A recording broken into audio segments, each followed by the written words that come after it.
जी, राजीव जी, देखिए सरकार जो है अपने तौर पे फायर फाइटिंग की कोशिश कर रही है। उनको ये नंबर एक तो उनको ये उम्मीद ही नहीं थी कि कभी इस चीज का भंडाफोड़ हो जाएगा या पर्दाफाश हो जाएगा। वो भी हिंदुस्तान से तो उन्हें उम्मीद थी ही नहीं, क्योंकि यहाँ तो सबका गला घोट रखा है। उनको विदेशी कोई व्यक्ति आके और इस तरीके की इतनी एक कॉम्प्रिहेंसिव रिपोर्ट सामने ला देगा कि उस रिपोर्ट का इतना असर होगा कि हमारे यहाँ तो कोई असर नहीं है, लेकिन विदेश में क्या असर है, जैसे अभी बताया है कि Credit Suisse, standard chartered bank और इन्होंने सिटी बैंक ने उसको कोलेटरल लेने से मना कर दिया है इन बॉन्ड्स, इस अडानी के बॉन्ड्स को।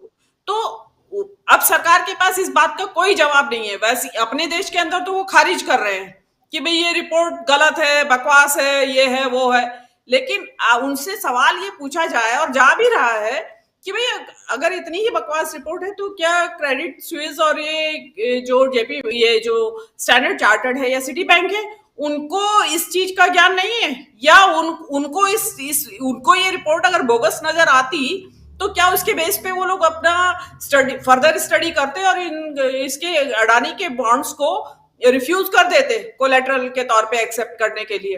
तो ये चीजें सरकार जो है, उनको ये उम्मीद ही नहीं थी कि इतना इसका डायमेंशन इस तरीके से आ जाएगा, क्योंकि उसमें पूरी तरीके से, जिसको कहते हैं ना कि स्टेप बाय स्टेप चीर फाड़ करके रख दी गई है। एक एक चीज उसमें बताई है कि इन्वेस्टिगेशन करने के लिए, इनफैक्ट तो अगर उस रिपोर्ट को सामने रखे तो बड़ा आसान हो जाता है सरकार का काम इन्वेस्टिगेट करने का, क्योंकि उसमें बहुत माइन्यूट डिटेल्स बताए गए। 106 पन्नों की रिपोर्ट है शायद वो। तो उसमें सरकार जो है वो रिपोर्ट को लेके सामने अगर करे तो कोई दिक्कत वाली बात नहीं है, तुरंत अपने उसमें आसानी होगी। लेकिन उनको करना नहीं है, क्योंकि देखिए इसमें जो भी कुछ हुआ है, ये इसके सोल जिम्मेदार देश के प्रधानमंत्री हैं मोदी जी।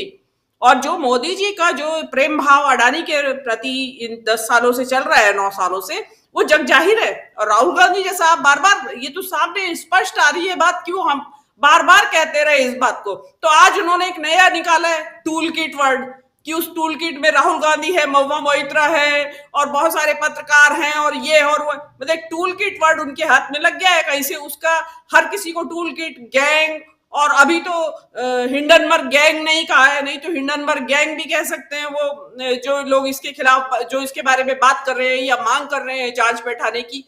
ये चीज इनका चलने वाली ज्यादा नहीं है।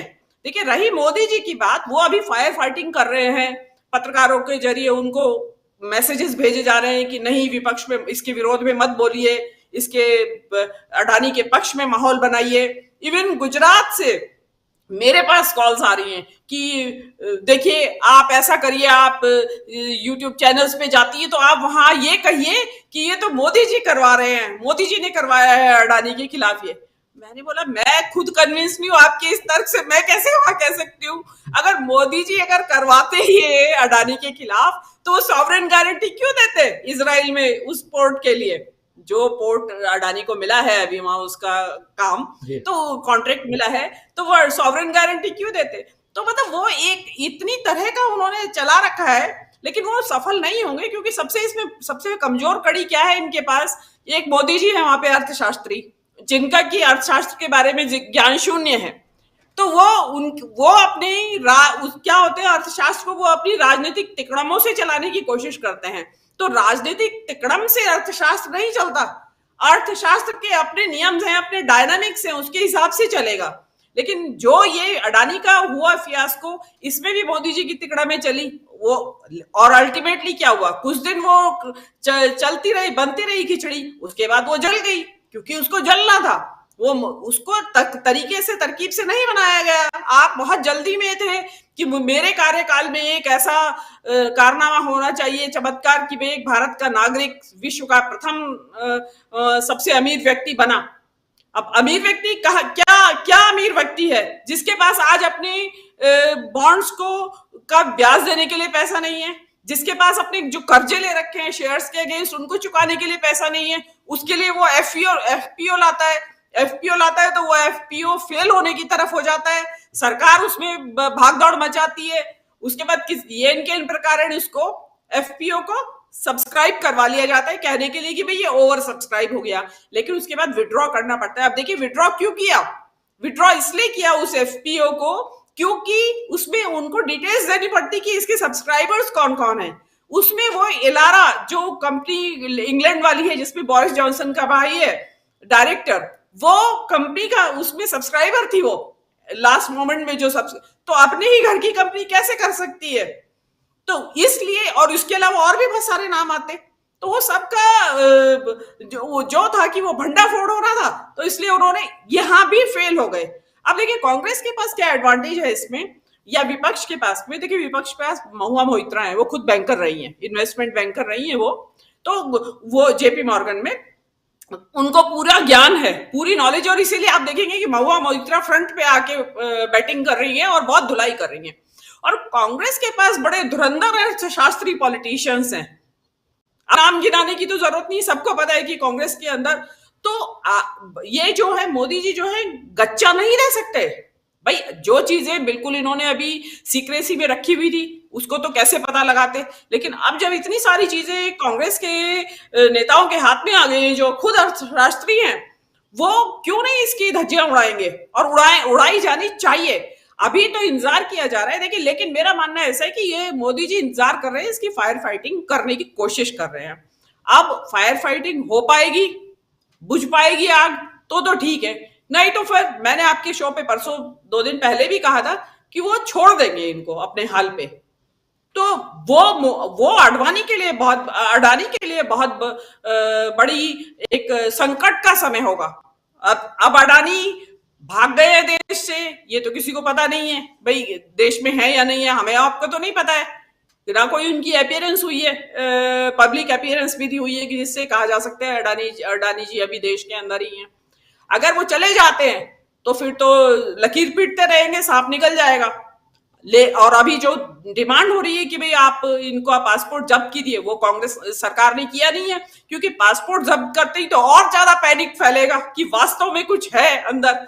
तो सरकार जो है ना ऊपर से तो दिखाना चाह रही है ये कि सामने फसाड बनाए हुए कि भाई ऑल इज वेल, सब चंगा सी, लेकिन अंदर चंगा नहीं है, हड़कम मचा हुआ है अंदर।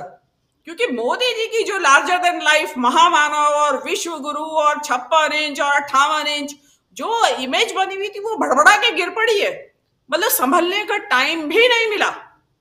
और अभी देखिए आप ये मत मानिए कि जो हिंडनबर्ग रिपोर्ट जो आई है वो उतनी ही रिपोर्ट है, जिस व्यक्ति ने इतनी एक्सटेंसिव इसके अंदर रिसर्च किया है तो इसमें डेफिनेटली और भी कुछ निकलेगा। देखिए ये मैं एक चीज और कहना चाहूंगी, मैंने आपकी जिस दिन ये हिंडनबर्ग की रिपोर्ट आई तो मैंने आपके शो पे कहा था ये बात, तो बल्कि सुनील शुक्ला जी ने हंसी में उड़ा दिया था कि मीरू जी कहाँ घबरा रही है आप, कुछ नहीं होने वाला है, सब लिपापोती करके निपटा दिया जाएगा। तो मैंने तब भी कहा था उनसे, मैंने कहा नहीं सुनील जी आप लाइटली ले रहे हैं, बहुत सीरियस रिपोर्ट है ये। और देखिए मैंने 23-24 तारीख की बात है जब मैंने ये कही थी ये बात, तो डेफिनेटली और होने वाला है। और देखिए इसका जो आपने अभी राजीव जी आपने जो कहा कि राज्यों के इलेक्शन है उसमें 3 तो नॉर्थ ईस्ट के हैं, उसके बाद कर्नाटक का इलेक्शन आ रहा है, उसके बाद और ये छत्तीसगढ़ राजस्थान का इलेक्शन आ रहा है, तो वो चीजें ये कोई मरेंगी नहीं चीज। देखिए LIC और SBI में आम जनता का पैसा लगा हुआ है, और है मतलब एक जीवन का हिस्सा है इस देश के आम नागरिक के। अब उसमें किसी तरह की हलचल हो रही है या पैसा उनका इस तरीके से मिसयूज हुआ है तो डेफिनेटली जनता के अंदर एक गुस्सा तो पैदा होगा ही, और हो भी रहा है। आप देखिए कई वीडियोस वायरल हैं इसके ऊपर सोशल मीडिया के, जिसमें आम सड़क चलते लोग, रिक्शा वाले, हॉकर्स, उन लोगों को पूरी डिटेल मालूम है इसकी, और वो कह रहे हैं कि हमारा पैसा डूब गया, हमारा बैंक, वो तो यही माने बैठे हैं कि हम खत्म हो गए, बर्बाद हो गए। तो लोगों को ये विश्वास अब वापस नहीं आएगा। ये तो डोमेस्टिक बात होगी, विदेशों में भी अभी जो फॉरेन इन्वेस्टमेंट करने वाली जो इंस्टीट्यूशंस हैं शेयर बाजार में, या जो बैंक्स हैं जो आपने भी बताया, या जो शेयर मार्केट में जो विदेशी शेयर मार्केट में इंडियन कंपनीज रजिस्टर्ड है, लिस्टेड हैं, वहां पे उनकी जांच शुरू हो गई है कि भाई कहीं ये भी तो नहीं ऐसा ही गत्ता है, खाली गत्ते का डिब्बा है अंदर खाली है, ये कहीं ऐसा तो नहीं है। तो ये कोई अच्छी बात नहीं है कि मतलब कितना बड़ा साख को बट्टा है आपकी, कि आपके बारे में अविश्वास पैदा हो गया और वो जांच कर रहे हैं आपकी। अडानी की कंपनी को तो छोड़ दीजिए, इसके अलावा भी बहुत सी कंपनियां लिस्टेड है विदेशी शेयर बाजारों में, तो उन सब की बता रहे हैं कि जांच शुरू होनी कर रहे हैं वो लोग कि भाई इसमें कोई घपला तो नहीं है। अब ना भी हो घपला तो भी मान लिया जाएगा कि भाई इंडियंस तो विश्वास करने लायक है ही नहीं, और इंडियंस वैसे भी कोई बहुत प्रसिद्ध तो है नहीं अपनी ईमानदारी के लिए, माना ही जाता है कि धोखाधड़ी के मास्टर है। तो अब इसमें और एक सबसे बड़ी दूसरी एक चीज और जो मोदी जी ने जाने अनजाने में जिस गुजराती अस्मिता की बात करते हैं, वो उसकी गुजराती अस्मिता की बात करके इलेक्शन जीतते हैं, उन्होंने सबसे बड़ा धक्का पहुंचाया है उस अस्मिता को। तो सारे देश में गुजराती बदनाम हो रखे इस वक्त कि दो गुजरातियों ने देश बेच दिया, दो गुजरातियों के साथ मिलके। अब ये अडानी जी और मोदी जी ने मिलके जो किया उससे सब गुजराती बदनाम है और शर्मसार भी है। कई जो मेरे पास फोन आते हैं वो कहते हैं कि हम बेकार में बदनाम हो गए, भाई हमने तो हमें कुछ मिला भी नहीं इसमें, लेकिन बदनामी हमारे हिस्से आई। तो एक बहुत बड़ा जिसको कहते हैं कि मेरे ख्याल से पब्लिक को रियलाइज होना चाहिए कि एक ठीक है, खाली शब्द जाल नेतागिरी की निशानी नहीं होते। जन नेता खाली शब्द जाल नहीं होता, उसके पास दूरदर्शिता होती है, विजन बोलते हैं जिसको, उसके पास कुछ समझ होती है विषयों की। हमारे यहाँ तो इनको तो समझ भी नहीं है, उसके बावजूद भी वैज्ञानिक भी बनते हैं, अर्थशास्त्री भी बनते हैं, समाजशास्त्री भी बनते हैं, पर्यावरणविद भी बन जाते हैं, मतलब वो सब कुछ है, मास्टर ऑफ ऑल वाली बात है उनकी। तो ये jack of all master of none है, तो वो चीज उनका चल रहा है। लेकिन ये मामला संभलेगा नहीं और देर सवेर टाइम लगेगा, लेकिन ये देर सवेर इसका बहुत बड़ा एक विस्फोट होगा, राजीव जी।